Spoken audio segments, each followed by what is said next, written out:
Hello, and welcome to our channel, Stories with Silas. We hope you enjoy watching. Elena spoke the Arabic words with perfect clarity and slid a folded note beside the billionaire's water glass, watching his face drain of all color as his test collapsed around him. What she'd written on that scrap of paper would shatter a man who'd spent 42 years building walls between himself and everyone else. Before we continue, don't forget to subscribe to the channel, like the video, and comment where in the world you're watching from. Let's go. The silence that descended over Meridian, one of Chicago's most exclusive restaurants, was absolute. Diners paused mid-conversation, wine glasses hung suspended in air, and even the sommelier froze in place. All attention turned to table 12, where an impeccably dressed man had just ordered his meal in flawless Arabic. The staff exchanged nervous glances, unsure how to respond. No one moved until a young waitress with kind eyes stepped forward, listened carefully, and replied in the same language. Then she did something completely unexpected. She reached into her apron, pulled out a small, folded note, and placed it discreetly beside his water glass. In that moment, everything would change. Omar al-Rashid had never intended to become jaded. At 42, he'd built his fortune from nothing, transforming a small tech startup in Dubai into a global empire worth billions. He'd worked 80-hour weeks, missed family gatherings, sacrificed relationships, all in pursuit of success. And he'd achieved it. His predictive analytics software powered everything from financial markets to healthcare systems across 6 continents. Forbes had called him the quiet genius of the Middle East. Bloomberg had profiled his meteoric rise. Fortune had named him one of the world's most influential entrepreneurs. But success had brought an unexpected burden. Everywhere Omar went, people treated him differently. Once they learned who he was, restaurant managers comped his meals. Hotel staff upgraded his rooms without asking. Business associates laughed too hard at his jokes. Even his own family sometimes seemed more interested in his bank account than his well-being. He'd become tired of the artifice, the constant performance, the way wealth created an invisible barrier between himself and genuine human connection. That was why he'd come to Chicago alone, under an assumed name, staying at a modest boutique hotel instead of his usual 5-star accommodations. He'd made the reservation at Meridian using a pseudonym, paid in advance with an untraceable credit card, and dressed in an expensive but understated charcoal suit that could belong to any successful businessman. No bodyguards, no assistants, no entourage, just Omar seeking an authentic experience in a city where nobody knew his face. Meridian was everything its reputation promised. Perched on the 40th floor of a gleaming downtown tower, the restaurant offered breathtaking views of Lake Michigan through floor-to-ceiling windows. The interior featured warm oak paneling, crisp white tablecloths, and lighting that somehow managed to be both intimate and elegant. Jazz music drifted softly from hidden speakers. The air carried hints of truffle oil and fresh herbs. This was a place where Chicago's elite came to see and be seen, where power brokers closed deals over perfectly seared steaks and bottles of wine that cost more than most people's monthly rent. Omar had been seated near the window, overlooking the glittering cityscape. His table was slightly removed from the main dining area, offering privacy without isolation. A young hostess had escorted him with practiced courtesy, promising that his server would arrive shortly. As he waited, Omar observed the other diners. A couple in their 60s celebrating an anniversary. A group of attorneys dissecting a recent case. A solitary woman, absorbed in a book while nursing a glass of Bordeaux. Ordinary people living ordinary lives, oblivious to the billionaire in their midst. It was during this observation that an idea formed in Omar's mind. A test, really. He'd order his meal entirely in Arabic and see how the staff responded. Would they panic? Would they bring a manager? Would they treat him with condescension or confusion? He'd experienced every reaction over the years, from barely concealed xenophobia to exaggerated courtesy that somehow felt even worse. This would reveal their true character, he told himself. Actions under pressure always did. So when the waitress approached his table, notepad ready and smile warm, Omar made his decision. He would conduct his experiment, expecting nothing and preparing for disappointment. What he couldn't have anticipated was that the young woman standing before him would change everything he thought he knew about judgment, dignity, and the unexpected places where grace appears. Elena Martinez had been working at Meridian for exactly 9 months. At 28, she was juggling this job with online classes toward her master's degree in international relations and caring for her aging mother, who lived in a small apartment on the south side. The schedule was brutal. Classes in the morning, lunch shift at the restaurant, evening classes online, dinner shift 4 nights a week, then homework until midnight. Sleep was a luxury she couldn't afford, but she never complained. Her father had taught her that honest work was honorable work, and she carried that lesson like a torch. The job at Meridian had been a stroke of unexpected fortune. She'd been working at a diner near campus when a regular customer, impressed by her attention to detail and genuine warmth, mentioned that his sister managed an upscale restaurant downtown. One recommendation led to another, and suddenly Elena found herself in an interview at Meridian, nervously smoothing her borrowed blazer.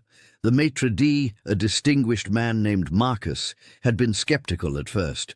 Her resume showed no fine dining experience, but during the interview she'd switched seamlessly between English and Spanish when answering a phone call from her mother, then apologized in French for the interruption.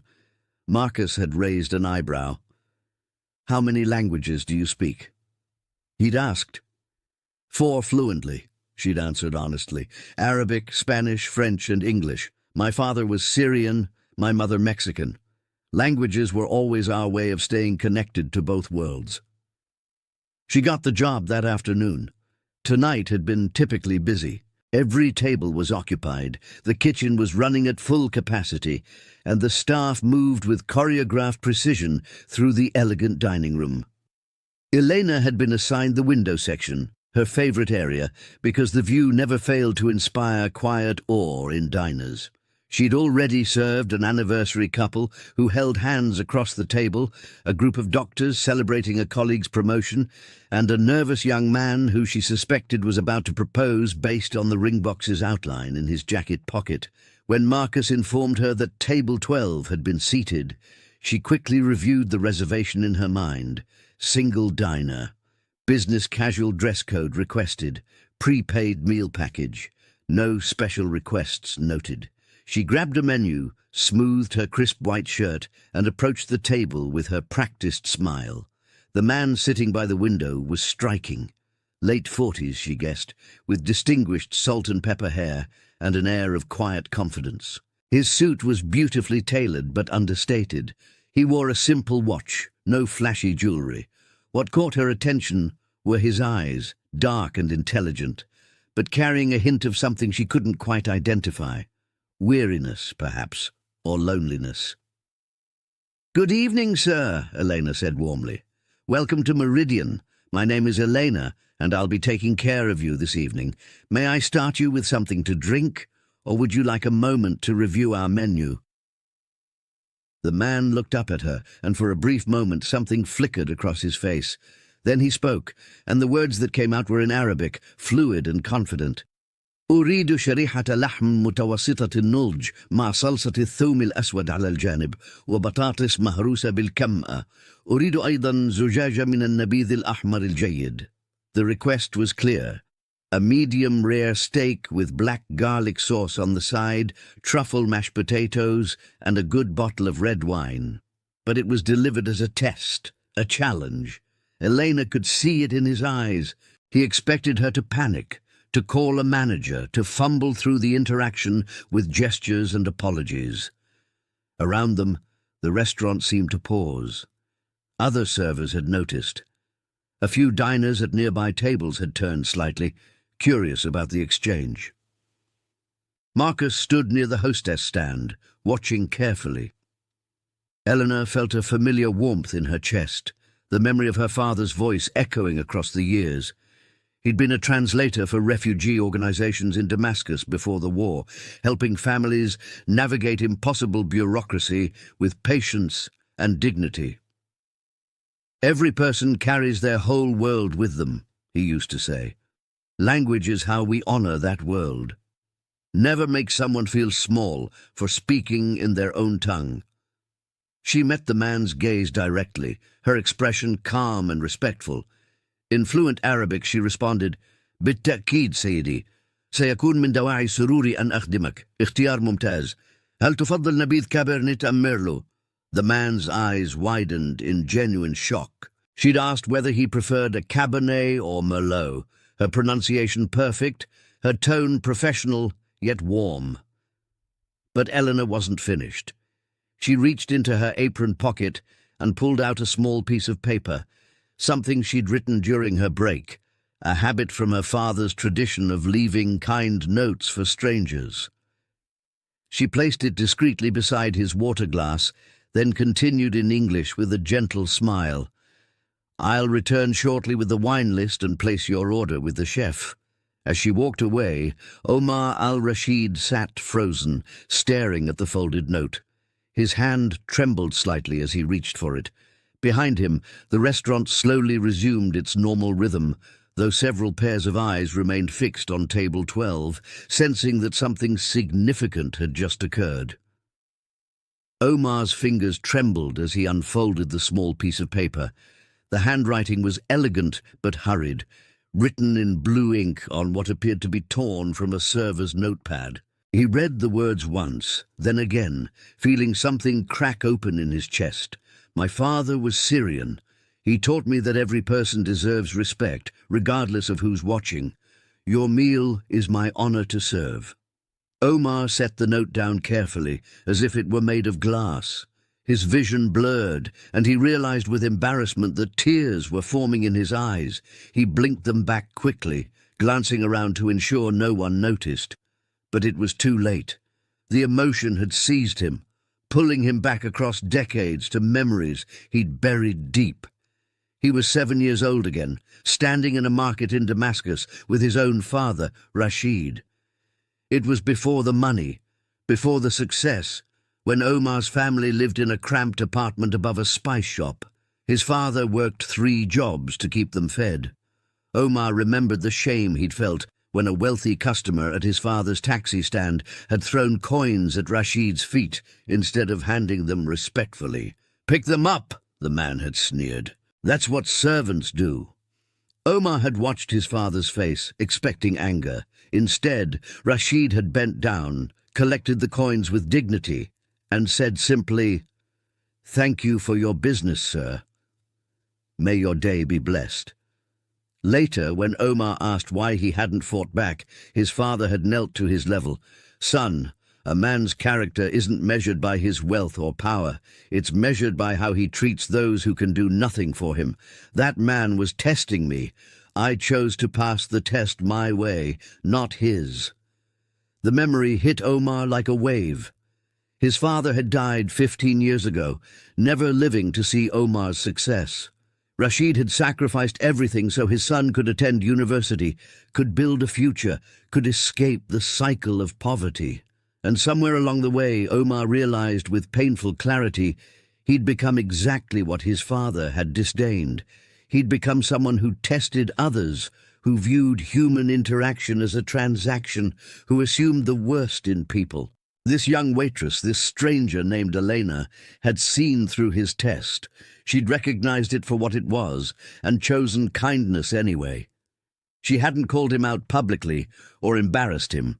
Instead, she'd offered grace, wrapped in a simple note, honoring both her father's memory and Omar's humanity.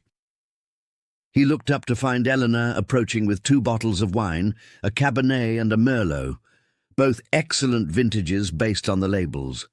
She moved with practiced efficiency, her expression professional yet genuinely warm. There was no judgment in her eyes, no expectation of gratitude or reward. She was simply doing her job with the same care she'd give any patron. "Sir," she said quietly in English, "both of these pair beautifully with our Wagyu. The Cabernet is bolder, with notes of black cherry and cedar. The Merlot is smoother, with hints of plum and chocolate. Which would you prefer?" Omar cleared his throat, struggling to find his voice. When he spoke, it was in Arabic again, but this time the tone was different, softer, vulnerable. "The Cabernet, please. And I must ask, your father, is he?" Elena's smile flickered just for a moment. "He passed away 6 years ago. Cancer." "I'm sorry," Omar said, switching to English. "Mine died 15 years ago. Heart attack. He never knew what I became."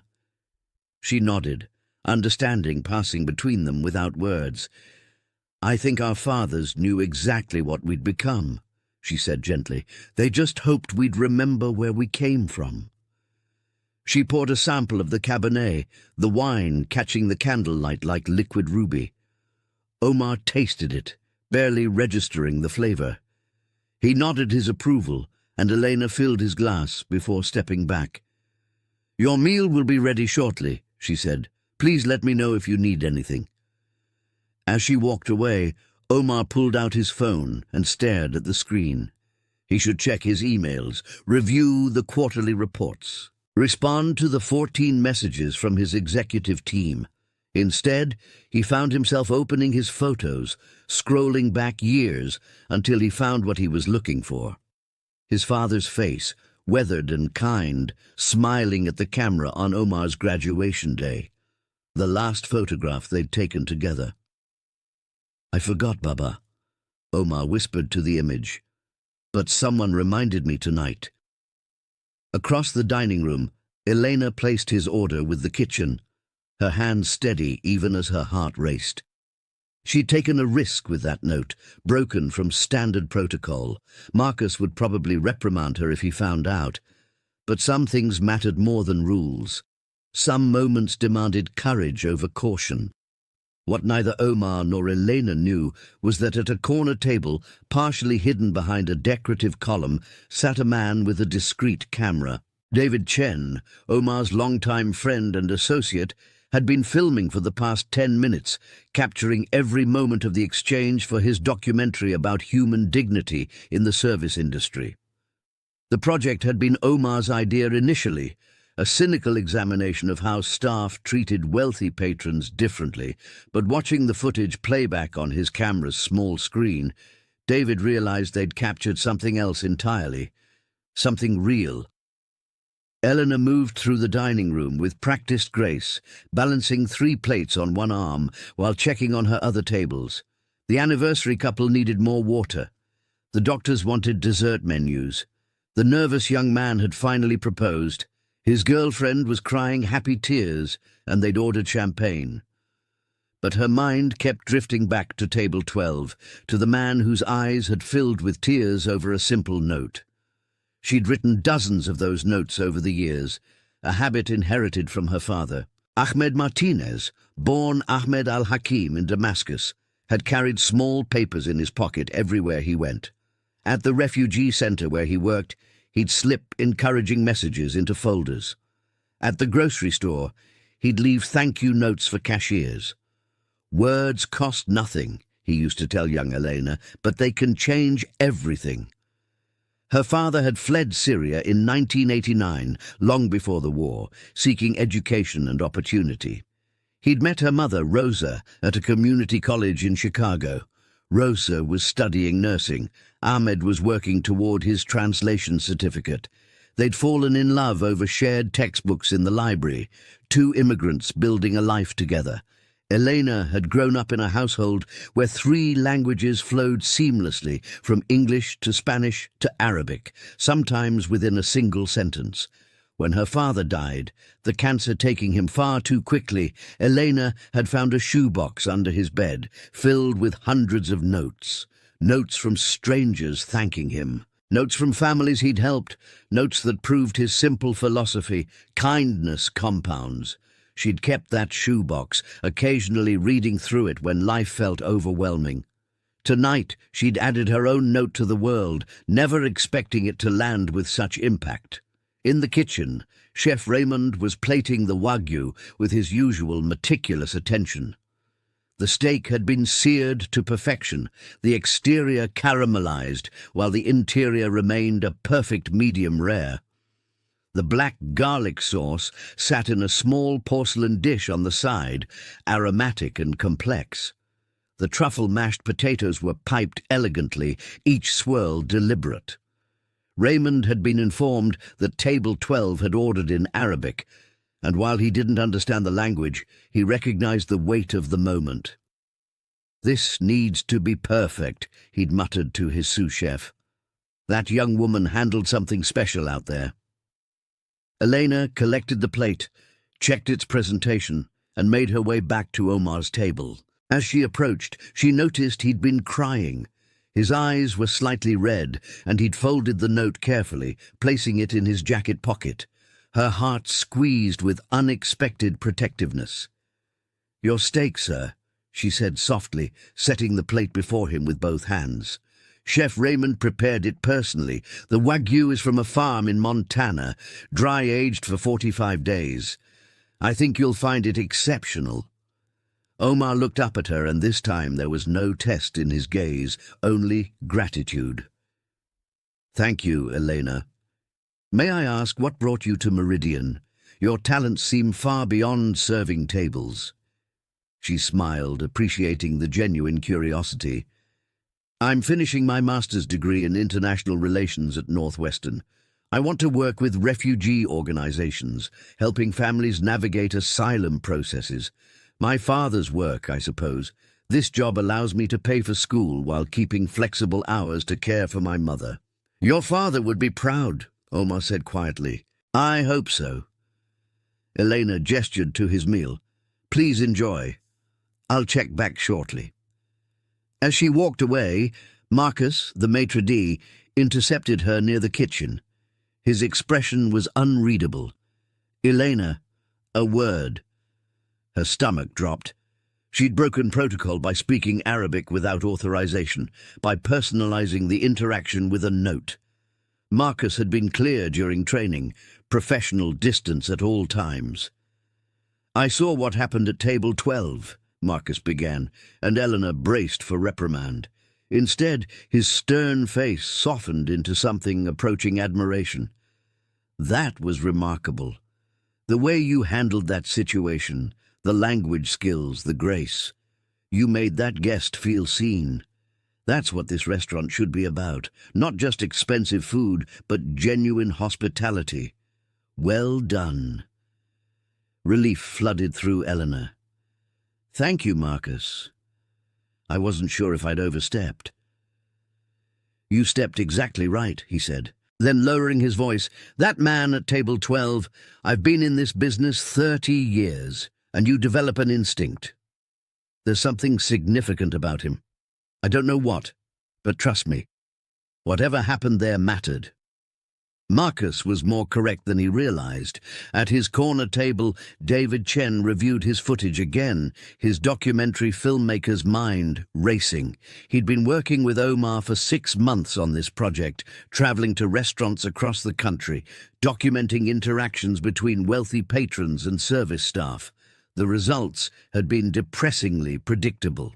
Condescension, entitlement, invisible barriers between the served and those who serve. But this footage was different. This wasn't about class warfare or social commentary. This was about two people connecting across languages, across losses, across the arbitrary divisions that society constructed. David zoomed in on Omar's face when he'd read the note. That moment of vulnerability, of tears, of recognition. That was the film's true subject, hiding in plain sight all along. Not how wealth corrupts human interaction, but how grace survives despite it. Omar cut into the wagyu, watching as the meat revealed its perfect medium-rare interior. The first bite was extraordinary, the beef tender and rich, the black garlic sauce adding depth without overwhelming the natural flavor. But he barely tasted it. His mind was elsewhere, replaying the evening's events, reassessing everything he thought he knew about human nature. For the past 3 years, Omar had been funding David's documentary project with increasing cynicism. The initial concept had seemed important, documenting how service workers were treated across America's most exclusive establishments. They'd captured countless examples of rudeness, entitlement, and casual cruelty. Patrons snapping their fingers at servers, billionaires berating staff over minor mistakes, wealthy women treating waitresses like furniture. Each incident had reinforced Omar's growing belief that wealth corrupted character, that money created monsters. But sitting here now, holding his fork over a perfectly prepared steak, he realized he'd been asking the wrong question. He hadn't been documenting how wealth corrupts. He'd been documenting how his own disillusionment had colored his worldview. He'd set up tests designed to reveal the worst in people, and unsurprisingly, he'd found it. Tonight, Elena had passed his test in a way he hadn't anticipated. She'd shown him that grace existed not despite difficulty, but within it. Across the dining room, the anniversary couple was sharing a slice of chocolate torte, feeding each other with the unself-conscious affection of people who'd weathered decades together.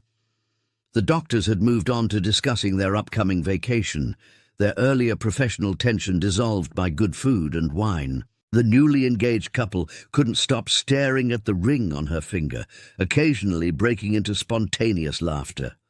Omar observed them all with fresh eyes. This was life.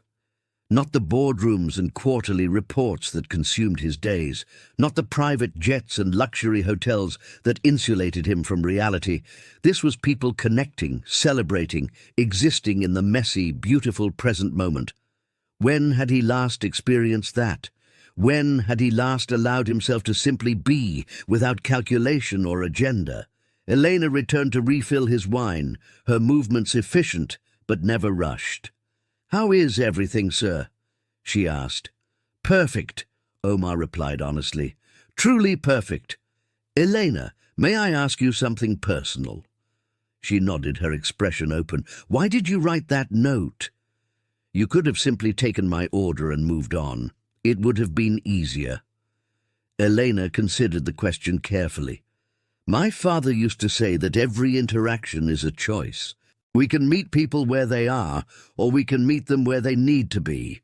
You ordered in Arabic, which suggested you were either testing us or feeling disconnected. Either way, I wanted you to know you were seen, not as a test subject or a transaction, but as a person." Omar set down his fork, giving her his full attention. "That's a remarkable philosophy for someone so young." "I'm 28, she said with a slight smile. "Old enough to have learned that kindness costs nothing but returns everything. Your father taught you well." "He tried." Elena's eyes grew distant. "He spent his life helping others navigate systems designed to exclude them. Refugee families who didn't speak English, who didn't understand American bureaucracy. He'd spend hours filling out forms, making phone calls, advocating. He never charged anyone. He said helping was its own reward." "How did he support your family?" Omar asked, genuinely curious. 3 jobs. He drove for a rideshare service during the day, translated documents at night, and taught Arabic at a community center on weekends. "My mother worked as a nurse. We didn't have much, but we had enough. And we had love." She paused, then added, "Sometimes I think that's what people with money forget. The things that matter most can't be purchased." The words struck Omar like a physical blow, not because they were harsh, but because they were true. He thought about his penthouse apartment in Dubai, filled with expensive furniture and priceless art. He couldn't remember the last time he'd felt at home there. He thought about his various properties around the world, investment vehicles disguised as residences, He thought about his garage of luxury cars, each one a status symbol gathering dust. "You're absolutely right," he said quietly. "I have everything money can buy, and I'm not sure I have anything that matters." Elena's expression softened with compassion. "That sounds lonely." "It is." The admission escaped before Omar could stop it. He'd never said those words aloud to anyone. His therapist had implied it. His brother had hinted at it. But Omar had never acknowledged the truth so plainly. "It's profoundly lonely." "Then maybe," Elena said gently, "it's time to invest in something different. Not businesses or properties, but relationships, connections. The kind of wealth that actually sustains us." Before Omar could respond, another server approached Elena, whispering urgently. She nodded, then turned back to him. "I'm sorry, I need to attend to another table. But I wanted to thank you." "Thank me? For what?" "For being honest, for letting me see the person beneath the test. That took courage." She smiled. "Enjoy your meal, sir. I'll check back soon." David Chen had been Omar's friend for 23 years, since their days together at MIT. While Omar had pursued software engineering, David had studied film and media. Their friendship had survived different career paths, different continents, different life philosophies. When Omar became wealthy, David had worried their relationship would change. But Omar had always valued David's honesty, his outsider perspective, his refusal to treat wealth as a measure of worth. The documentary project had begun 2 years ago over dinner in Dubai. Omar had been complaining about fake friends, transactional relationships, the exhausting performance of wealth. "Everyone wants something," Omar had said bitterly. "No one just wants to know me." David had suggested documenting the phenomenon, turning Omar's frustration into art. At first, it had seemed like catharsis. But as the project progressed, David had watched his friend grow increasingly cynical, using the camera as a shield against genuine connection. Tonight, though, something had shifted. David reviewed the footage frame by frame, his filmmaker's instinct recognizing a pivotal moment. Omar's face when he'd read the note, the tears he'd tried to hide, Elena's graceful response, her intuitive understanding of what was needed. This wasn't the content they'd planned to capture. This was something far more powerful. David's phone buzzed, a text from Omar's executive assistant in Dubai. "Need Omar to approve Q4 projections. Urgent. Can you reach him?" David glanced at his friend across the restaurant, absorbed in conversation with the waitress. For once, the business empire could wait. Some moments mattered more than quarterly projections. He typed back, "He's in a meeting. We'll have him call tomorrow." Then he silenced his phone and returned to filming. Elena had been pulled away to handle a situation at table 6. One of the doctors was allergic to shellfish, and somehow a sauce containing fish stock had made it to his plate. She'd immediately apologized, personally delivered a replacement meal, and ensured the kitchen adjusted their protocols. Marcus had watched her handle the crisis with approval. The woman had poise under pressure, something money couldn't teach. When she returned to check on Omar, she found him staring out the window at the Chicago skyline. The city stretched before them, millions of lights representing millions of lives, each one carrying its own struggles and triumphs. Omar looked contemplative, almost peaceful. "Is everything all right?" Eleanor asked. "I was just thinking," Omar said slowly, "about how small we are, how brief our time is, how much energy we waste on things that don't matter." Elena followed his gaze to the cityscape. "My father used to bring me downtown when I was little. We'd ride the red line to the Loop, walk along the lakefront. He'd point at the buildings and say, 'All of this was built by people who wanted to leave something behind. But the only thing that lasts is the impact we have on each other.'" "He sounds like he was an extraordinary man." "He was ordinary," Eleanor corrected gently. "That was what made him extraordinary. He didn't try to change the world. He just tried to make each person he met feel a little more human. Omar turned from the window to face her. "Elena, I need to tell you something. I came here tonight under false pretenses. I made that reservation under an assumed name. I ordered in Arabic specifically to test how your staff would respond. I was conducting an experiment in human behavior, and you were unknowingly part of it." Elena's expression didn't change. "I know," Omar blinked. "You knew?" "Not at first," she admitted, "but halfway through our conversation, yes. The way you were watching reactions, testing responses. I've seen it before. Wealthy people sometimes do that, trying to catch service workers being fake or discriminatory." She paused. "But I also saw something else. Someone who was tired of being tested, who wanted to be seen. So I decided to respond to that person instead of the test." Omar felt something crack open in his chest, a vulnerability he'd spent years constructing walls against. "You saw through me." "I saw you," Elena said simply. "There's a difference." She gestured to his plate. "Would you like dessert? Our pastry chef makes an exceptional baklava. Given your evening's theme, it seemed appropriate." Despite everything, Omar laughed. It was a genuine sound, free from calculation or performance. Baklava would be perfect. "And Elena, thank you for seeing me, not just through me. I needed that reminder." "We all do sometimes," she said with a warm smile. "I'll be right back." As she walked away, David captured the moment. Omar's face lit with something resembling hope, the defensive walls momentarily lowered. This was the footage he'd been searching for, not examples of class warfare or social dysfunction, but proof that human connection could transcend circumstance. That grace existed not in grand gestures, but in small moments of understanding between strangers. Elena returned carrying a small plate with 3 pieces of baklava, each one golden and glistening with honey syrup.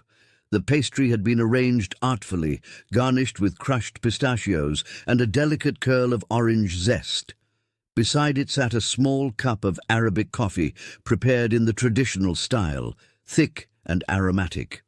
"I took the liberty of bringing coffee as well," she said, setting the plate before Omar. "Chef Raymond's pastry team studied under a master baker in Beirut. This baklava is as close to authentic as you'll find in Chicago." Omar looked at the dessert, and suddenly he was 8 years old again, sitting in his grandmother's kitchen in Damascus. The smell of honey and phyllo dough, the sound of her humming while she worked, the way she'd slip him extra pieces when his mother wasn't looking. How many years had it been since he'd allowed himself to remember those moments without pain? He picked up a piece, the pastry flaking perfectly as he bit into it. The sweetness exploded across his tongue, layers of texture and flavor that spoke of home in a way he hadn't experienced in decades. He closed his eyes, letting the memory wash over him. "It's perfect," he whispered. "Exactly like I remember." Elena smiled, understanding. "Food has a way of carrying us back, doesn't it? My mother makes tamales every Christmas using my grandmother's recipe. Every year, that first bite makes me 6 years old again, sitting at my abuela's table in Mexico City." They shared a moment of comfortable silence, both lost in their respective memories. Around them, the restaurant continued its elegant rhythm. The anniversary couple had left, the husband carefully helping his wife into her coat. The doctors were settling their bill. The newly engaged couple was taking selfies, their joy infectious. Omar sipped the coffee, savoring its strong, slightly bitter flavor. "Elena, may I ask you something? Why do you do this work? With your education, your language skills, your obvious intelligence, you could be doing anything. Why serve tables?" She considered the question, leaning against a nearby pillar with the ease of someone comfortable in her own skin. "Because it matters," she said simply. "Every interaction we have shapes the world in small ways. I could be in an office somewhere, sending emails, attending meetings, but here I get to make people's evenings better. I get to see joy up close, a proposal like the couple tonight, an anniversary celebrated, a deal closed, or sometimes a lonely person reminded that they're seen. The last phrase hung in the air between them, weighted with meaning. "You knew I was lonely," Omar said. It wasn't a question. I suspected. Loneliness has a particular quality. It's in the eyes, the way someone holds themselves. My father taught me to recognize it because so many of the refugees he worked with carried it. They'd left everything behind, everyone they knew. They were surrounded by people, but felt completely alone. Omar nodded slowly. That's exactly it. I'm surrounded by thousands of employees, hundreds of business associates, dozens of people who want my time, but I have no one who actually knows me. Maybe you haven't let anyone know you, Eleanor suggested gently.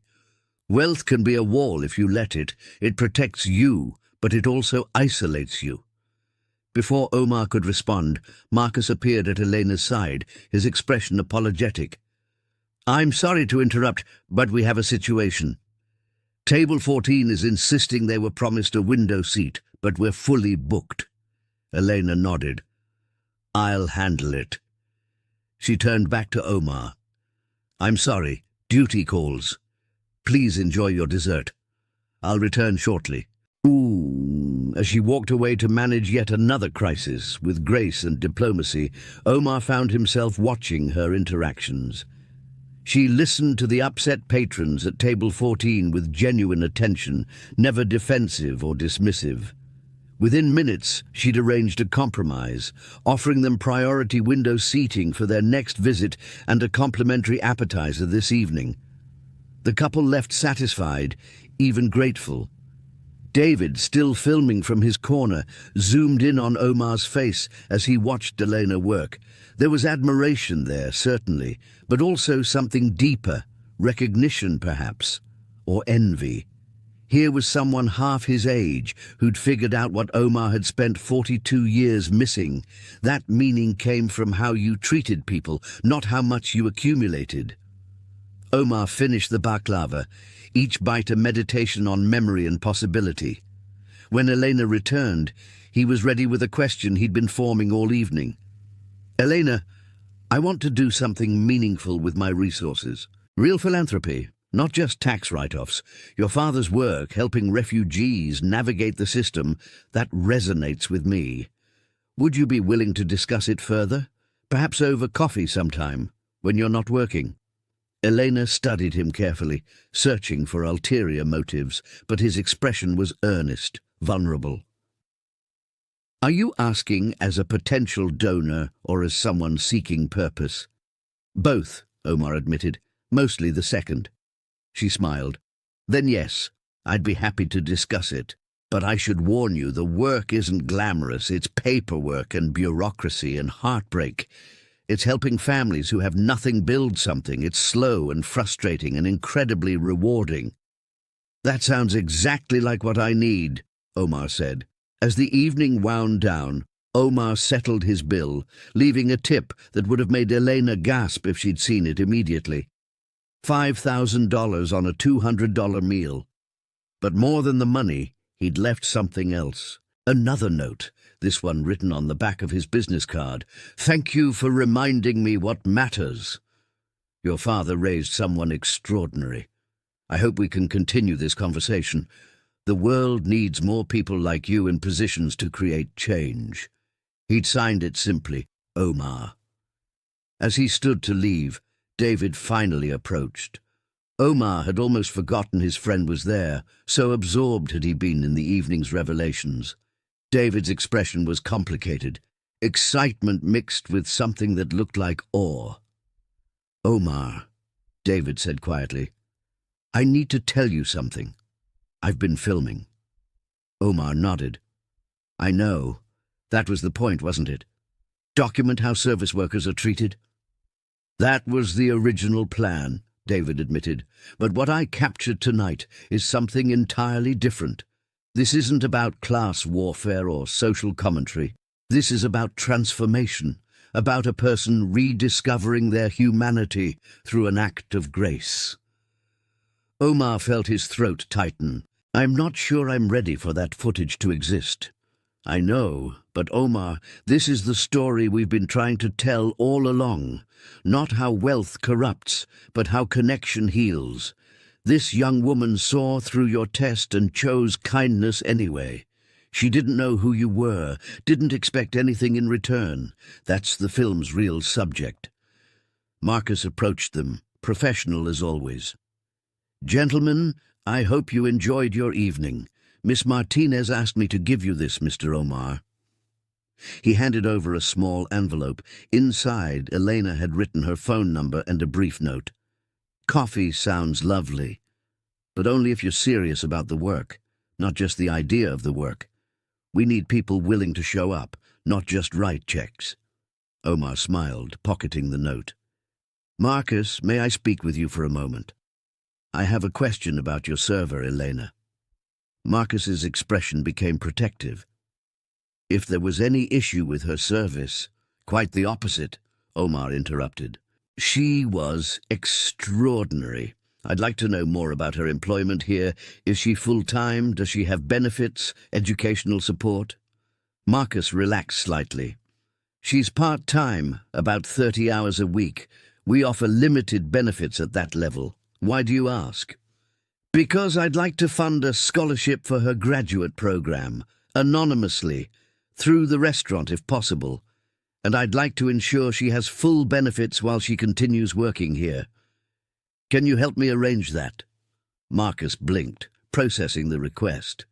That's quite generous, Mr. Omar. But may I ask why? Because she reminded me that investing in people is the only investment that truly matters, Omar said simply. And because her father's work deserves to continue through her. David was filming again, capturing the conversation. This was the transformation he'd been searching for. Not an exposé of bad behavior, but documentation of what happens when someone genuinely sees another person. Across the restaurant, Elena was clearing her final table, unaware of the conversation happening near the entrance. She was exhausted, her feet aching, her mind already shifting to the homework waiting at home. But she felt satisfied. The evening had been unusual, challenging, ultimately rewarding. She'd connected with someone who needed connection, reminded someone of their humanity. That was worth more than any tip. When she finally checked the payment from table 12, she froze. $5,000. Her hands trembled as she showed Marcus, certain there must be some mistake. It's not a mistake, Marcus said gently. That gentleman wanted to thank you. And Eleanor, he's arranged something else, full benefits, effective immediately, and a scholarship fund for your graduate program. He insisted on anonymity, but I wanted you to know it came from someone you profoundly impacted tonight. Elena sank into a nearby chair, overwhelmed. $5,000 would cover 3 months of her mother's medications. The benefits would save her hundreds monthly. The scholarship would mean she could reduce her hours, focus on her studies, maybe even graduate earlier. It was life-changing. But more than the money, what struck her was the recognition. Someone had seen her work, her dedication, her humanity, and valued it. That was the gift that would sustain her long after the money was spent. Did he leave a name? She asked Marcus. Just Omar, but something tells me you'll see him again. Elena rode the red line home in a daze, the tip money secured in her bag, Marcus's words echoing in her mind. Full benefits, scholarship funding. A stranger had seen her, truly seen her, and responded with generosity that transcended transaction. She kept touching her pocket where she'd placed Omar's business card, reading the note over and over. Your father raised someone extraordinary. She'd Googled the name while still at the restaurant. Omar al-Rashid, tech billionaire, Forbes list, global influence. The man who'd sat alone at table 12, tears in his eyes over a simple note about respect, was one of the wealthiest people on the planet. And he'd asked her for coffee, not as a billionaire to a waitress, but as a person seeking purpose to someone who'd found it. When Elena arrived home at midnight, her mother was still awake, sitting in her worn recliner with a book. Rosa Martinez looked up as her daughter entered, immediately sensing something had changed. "Mija, what happened? You look like you've seen a ghost."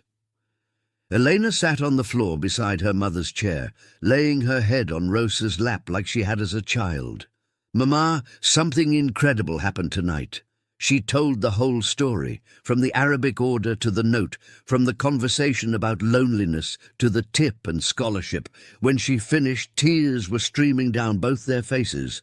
"Your father would be so proud," Rosa whispered, stroking her daughter's hair. "This is exactly what he always said. One moment of kindness creates ripples we can't imagine. You gave this man a gift tonight, Elena. You reminded him of his humanity. And he responded by investing in yours." "But I just did what felt right," Elena protested. "I just treated him like a person." "Exactly," Rosa said. "In a world that treats people like transactions, simply being human is revolutionary." Across the city, in his hotel room, Omar sat staring at his phone. He'd received 47 messages from his executive team, each one marked urgent. Market fluctuations, competitor movements, board concerns. A year ago, even a month ago, he would have responded immediately, prioritizing business over everything else. Tonight, he archived them all and opened a different app. He'd been scrolling through his contacts, looking at names of people he called friends, but couldn't actually talk to about anything real. Business associates, networking connections, people who wanted something from him. When had he last had a genuine conversation with someone who saw past his wealth? David had sent him the preliminary footage. Omar watched himself entering the restaurant, shoulders tense, expression guarded. He looked like a man preparing for battle, not a meal. Then came the Arabic order, Elena's response, his face as he read her note. The transformation was visible, his defensive walls crumbling, vulnerability emerging. By the end of the footage, he looked 10 years younger, his expression open and hopeful. "This is powerful stuff," David had texted, "but I won't use it without your permission. This is your story as much as hers." Omar typed back slowly, "Use it. If it helps one other person remember their humanity, it's worth the vulnerability." 3 days later, Omar and Elena met for coffee at a small cafe in Elena's neighborhood. It was nothing like Meridian, just a local spot with mismatched furniture and mediocre espresso. But it was real. Omar arrived early, dressed in jeans and a simple sweater, looking more relaxed than he had in years. When Elena arrived, they didn't talk about money or philanthropy immediately. Instead, they talked about their fathers, about memory and loss, about the weight of carrying forward someone else's dream. Omar showed her photos of his father, Rashid. Elena shared stories of Ahmed's work with refugee families. "I want to fund a foundation," Omar said eventually, "dedicated to your father's work, helping refugee families navigate asylum processes, providing translation services, advocacy support. But I don't want to just write checks. I want to be involved. I want to learn. Would you be willing to teach me?" Elena studied him carefully. "This isn't about easing guilt or building a legacy, is it?" "No," Omar said honestly. "It's about finding purpose, about investing in something that outlasts quarterly reports and stock prices, about honoring the men who raised us." She smiled. "Then yes, I'll teach you, but I warn you, it's going to change your life." 18 months later, the Al-Hakim Foundation occupied a renovated brownstone in Chicago's West Loop. The name honored Elena's father, Ahmed al-Hakim, though few knew the story behind it. Inside, a team of translators, lawyers, and social workers helped refugee families navigate the impossible maze of American immigration. The services were free. The staff was multilingual. The mission was simple: restore dignity to people who'd lost everything. Omar sat in a modest office on the second floor, reviewing case files. His expensive suits had been replaced by casual button-downs and khakis. His luxury penthouse in Dubai remained empty most of the year. He'd sold 2 of his vacation homes, downsized his car collection, redirected millions toward the foundation. His business continued to thrive, but it no longer defined him.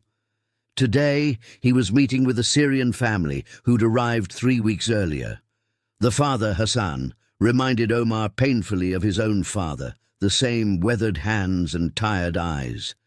Through Eleanor, who translated, Hassan explained they'd fled Aleppo after their home was destroyed. They'd spent 4 years in a refugee camp in Jordan. They had nothing but hope. Omar listened, really listened, the way Elena had taught him, not planning his response, not calculating outcomes, just being present. When Hassan finished, Omar said in Arabic, "Welcome home. We're going to help you build a life here. You're not alone anymore." Hassan's eyes filled with tears. His wife clutched Omar's hand, whispering thanks in Arabic. Their children, 3 daughters under 10, looked around the office with cautious optimism. This was why Omar got up each morning now, not to check stock prices, but to see that moment when hope replaced despair. David's documentary had premiered 6 months earlier at the Sundance Film Festival. One sentence told the story of that night at Meridian, interweaving Omar and Elena's experiences with broader themes about human dignity in service work. The film had won the Audience Award and sparked conversations nationwide about how we treat those who serve us. But more importantly, it had inspired action. Restaurants across the country had implemented new training programs focused on respect and empathy. Several billionaires had reached out to Omar, admitting they recognized themselves in his cynicism and wanted to change. The film's most powerful moment came at the end, when Omar read Elena's note aloud, his voice breaking with emotion. "My father was Syrian. He taught me that every person deserves respect, regardless of who's watching." Elena had graduated with her master's degree and now served as the Foundation's Director of Family Services. She'd kept her part-time position at Meridian, working 1 shift weekly because she loved the work and the people. Marcus had been promoted to General Manager, and he'd made Elena his partner in developing a hospitality training program that emphasized dignity over deference. On this particular afternoon, Elena knocked on Omar's office door after the Syrian family left. "How did it go?" she asked. "Hassan reminds me of my father," Omar said quietly. "Same age Baba was when we came to America. Same determination mixed with fear." Elena sat across from him. Over the past 1.5 years, they'd become genuine friends. Not billionaire and waitress, not donor and recipient, just 2 people united by loss and purpose. "Your father would be proud of who you've become." "I hope so. I wasted so many years being the person I thought I should be, instead of the person he raised me to be." "But you found your way back," Elena said. "That's what matters. And you're helping hundreds of families find their way forward." Omar glanced at the photo on his desk. His father on one side, Elena's father on the other, 2 men who'd never met but shared the same belief, that every person deserves dignity. Between the photos sat Elena's original note, now framed, the words that had changed everything. "You know what I realized," Omar said. "That night at Meridian I thought I was testing you. But you were actually testing me. And you gave me a chance to pass." Elena smiled. "We're all being tested every day, Omar. Every interaction is a choice between cynicism and grace. You chose grace. That's the real test."